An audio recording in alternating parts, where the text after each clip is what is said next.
Valentin Vyhovsky is a political prisoner. 5 years ago, he went to Crimea to visit an aircraft salon. He was arrested and sentenced to 11 years in prison on espionage charges. Blogger Neriman Memediminov was jailed for his public activity, as were the activists of Crimean Tatar organization Hizb ut-Tahrir. This international Islamic movement was declared extremist and banned in Russia. They are among the 113 political prisoners still held by the Kremlin on the territory of Russia and the Russian-occupied Crimean Peninsula.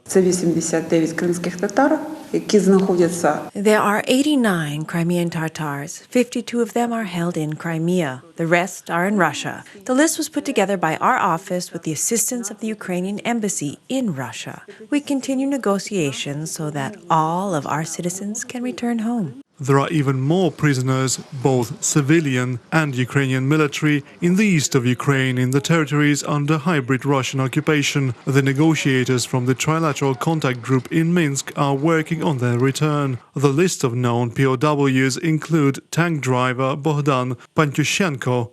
Servicemen Serhiy Hondar and Alexander Korenkov have been in captivity for 5 years. We work with numbers cited by the security service. That's 223 prisoners. And recently they mentioned 227. But I know that this is just the tip of the iceberg. There is simply no way to keep track of everyone who's being kidnapped and held in the gray zone in Donbas. The prisoners can be returned through diplomatic negotiations between Ukraine and Russia. However, Moscow can use prisoners as a bargaining chip to put pressure on Kiev in negotiations over the future of the Donbas.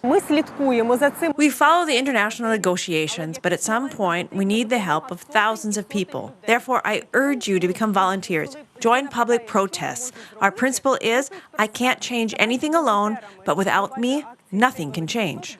The recent exchange of prisoners may mean progress on the diplomatic level. It, however, does not mean that Russian authorities will not continue jailing Ukrainians under trumped-up charges, even with the sole purpose of being exchanged later, says lawyer Nikolai Polozov. He is convinced that the Kremlin agreed to release the Ukrainians because of international pressure, particularly the economic sanctions. The Russian authorities are under a certain pressure from the sanctions, and of course it is in the Kremlin's interest that at least some of the sanctions are lifted. There is a certain pressure from the West, from Germany, France, the United States, both on Ukraine and Russia, for the Donbas issue to be resolved. Negotiations are underway to facilitate further prisoner exchange, which may take place later this year. Reported by Anastasia Fedchenko for UATV.